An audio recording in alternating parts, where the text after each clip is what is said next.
Welcome to the Untold Story podcast, everybody. I'm Martha McCallum, and it's great to have all of you listening with us this week. Obviously, it's been a really significant week in terms of the retaliation efforts for Israel against Hezbollah, and I think these headlines caught all of our attention when we started to hear news that there were pagers exploding all over Beirut, like some kind of scene you would see in a movie. It was an extraordinary event. And there's been a lot of discussion about the effectiveness of it, what it signals for Israel in terms of the next chapter here. And also, in some corners, whether or not this kind of action is humanitarian or anti-humanitarian. So Noah Rothman is the perfect person to join us on this. He's written about it a few times this week. And obviously, it's a story that he has covered deeply since October 7th. Noah Rothman is he's a senior writer, I should say, with the National Review and author of The Rise of the New Puritans, Fighting Back Against Progressives, War on Fun and Unjust, Social Justice, and the Unmaking of America. Noah, great to have you with us as always. Thank you very much. My pleasure. Thanks so much for having me.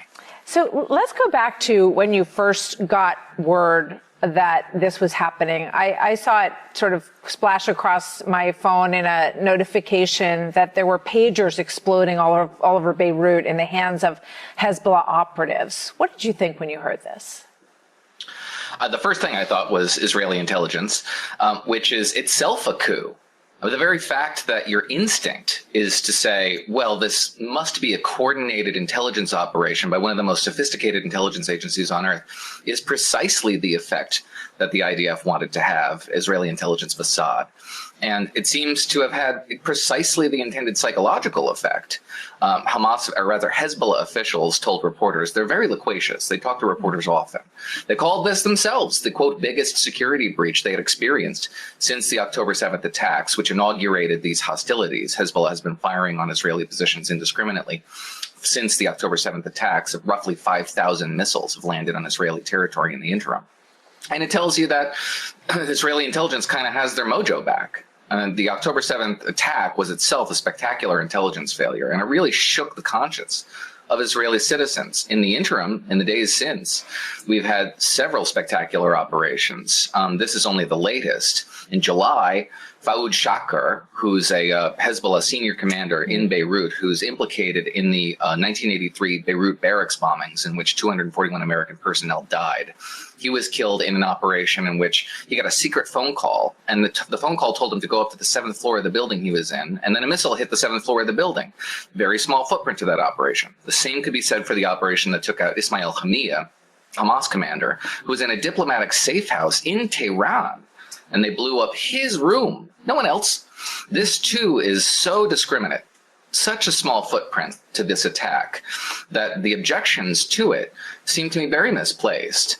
The notion here that this is a terrorizing act, that it is rendering civilians targets of Israeli counterfire who don't really belong there because they don't have any affiliation with Hezbollah. It's hard to make that case when you're talking about an attack that is so sophisticated and so narrowly targeted that it functionally detonates the equivalent of an M80 in your pocket. You're talking about something so discreet as to target individuals on the individual level, much like those assassinations. So it is an Israeli intelligence coup all the way around. Absolutely.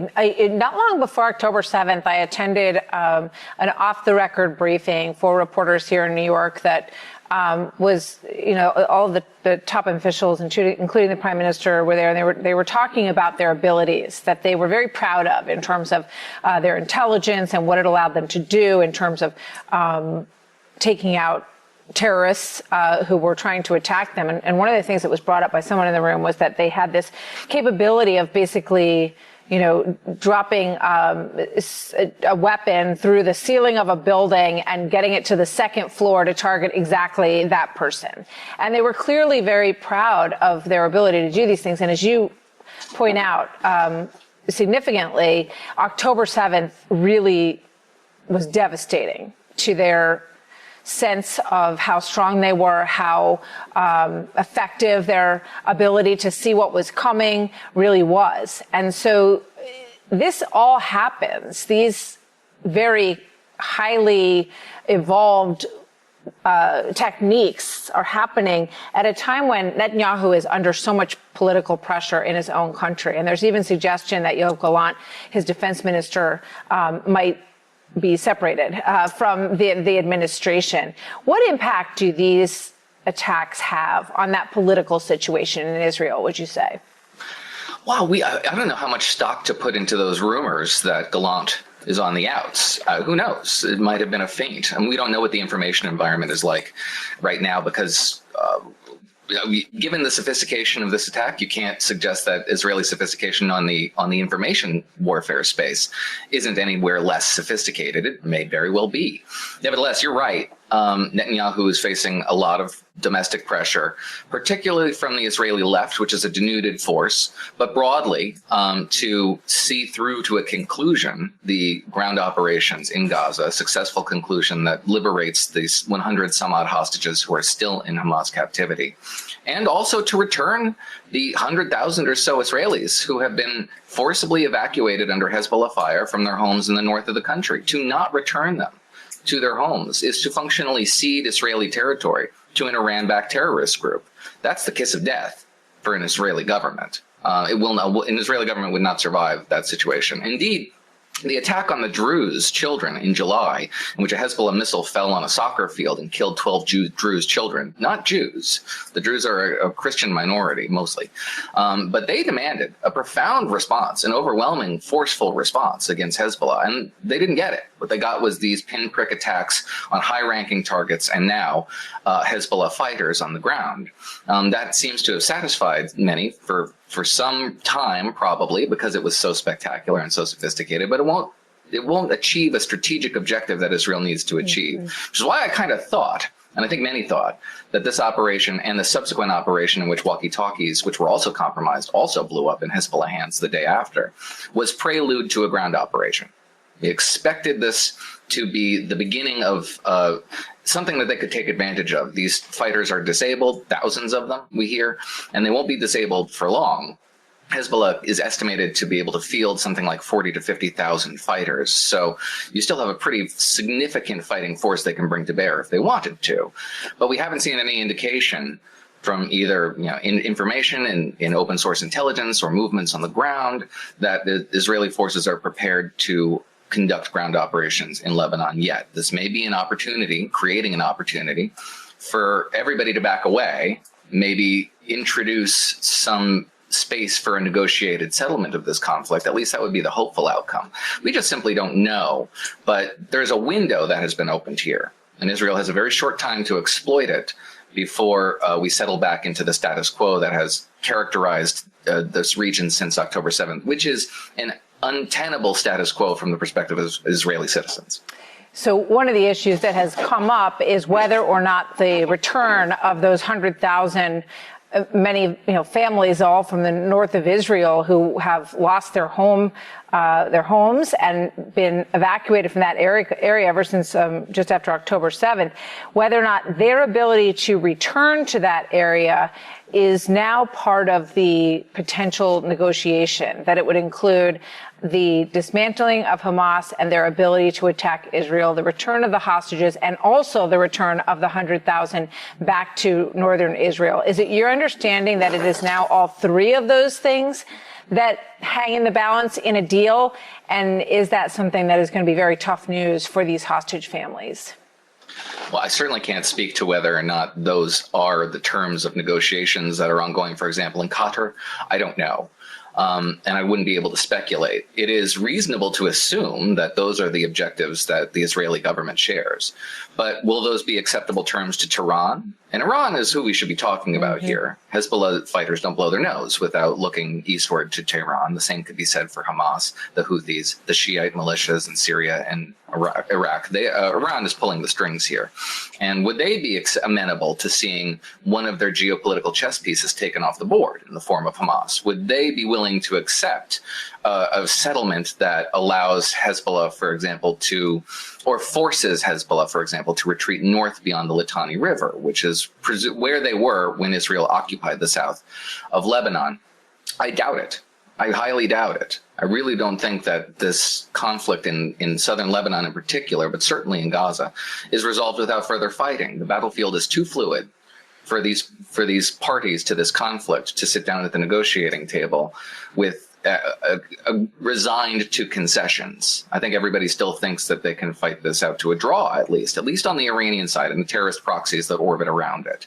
I don't think they've had their will to fight completely stripped of them, though they certainly are shaken. Again, this is why this window of opportunity is so ripe for exploitation, and to let it go would be a strategic debacle. This operation was extremely sophisticated to the degree that you can't expect them to pull it off twice. It's the sort of thing that happens once, and you make the most of it when it happens, and I should hope that Jerusalem is making the most of it as we speak. The Untold Story continues right after this. Yeah, so, if it has put these fighters, these Hezbollah fighters, and also all of the other ones who think they may be next, with any phone they open or any device that they get close to, they're going to be back on their heels, at least for the next several days, until they feel like the coast is clear and that operation is potentially over. What do you expect we might see in those coming days? I mean, what is Israel, is the goal to push Hezbollah back behind the Litani River, as you say? And do you think that's something that will happen? I guess I'm looking for people to watch this story unfold and think, okay, that's the logical outcome here of what Israel would want to achieve now. Well, I think they would like to achieve that in a vacuum.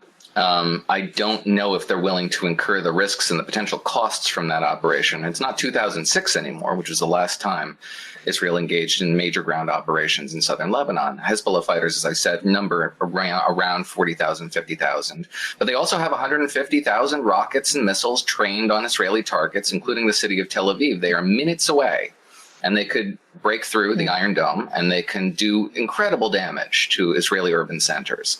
That would precipitate probably a direct attack on Iran, and we would be in the middle of a very significant regional war, perhaps even a war that expands out beyond the theater of the Middle East, because we understand Hezbollah has operatives undercover in places like Europe and in the United States. The Justice Department, on a semi-regular basis, arrests individuals with ties to Iran, ties to Hezbollah, who are engaged in covert operations here with the aim of, just recently, last week even, a Pakistani national was arrested, charged with being dispatched by Iran to spill American blood on American soil, ranking politicians too. Yes. Iran does not believe that Iran has lost a lot of face in this operation. They do not have a face-saving way out of it, not yet.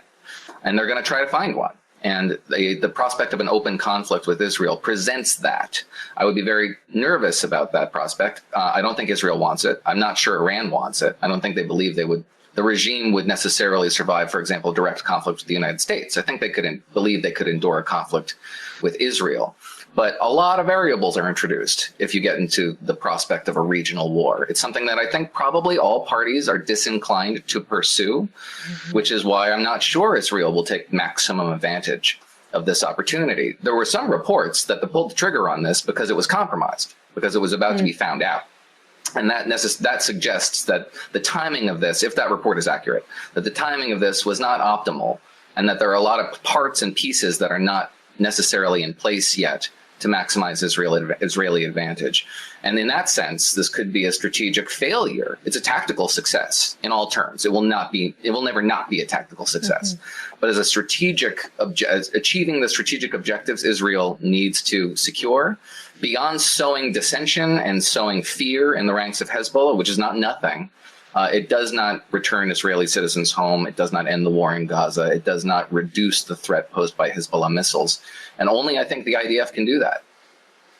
There was also, you mentioned the plot, the Pakistani individual plot that was believed to be connected to Iran to target Trump, Biden, Nikki Haley. Those three were on the list, and probably others. There was also a plot that was discovered, and another Pakistani man who was allegedly trying to hit a Brooklyn synagogue on October 7th. Of course, we have that anniversary right around the corner, and that will be a difficult one for many people for many reasons, especially those who lost their loved ones on that day and those hostages who are still being held. I want to ask you before we go about the reaction at the White House to all of this. I listened to John Kirby yesterday, the National Security Council spokesperson, and he was talking about how they just really want to avoid any further escalation in the region. That was his response to this attack, this pager attack. And then we heard AOC talking about the question of international humanitarian law and whether or not it had been violated because there was a child who was with one of these Hezbollah operatives who was killed in this operation. Your reaction to all of that, Noah? Well, I'll say I am sympathetic in an academic way to the fears of escalation. We should all be afraid of escalation that is uncontrolled for the reasons that I just described. A regional war in the Middle East would be very serious, would involve American service personnel.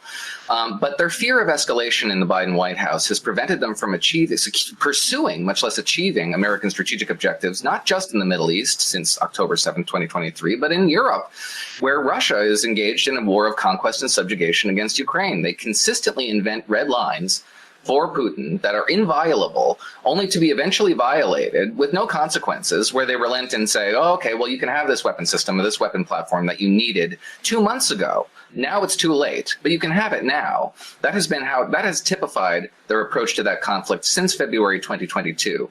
So I am sympathetic, but I also think they overdo it and they engage in solipsism and get lost in their own head. When it comes to Alexandria Ocasio-Cortez, and many of her ilk who are lavishly credentialed but don't seem to know much of anything about which they talk about. International law, such as it is, consists of a variety of treaties that are ratified legally by individual governments or observed by regimes that are not necessarily democratic. They are enforced by those states. There is no international constabulary that's enforcing international law. It does not exist. That said, those treaties that are binding do prescribe in some narrow contexts booby trapping devices or appliances that are primarily used for civilian personnel.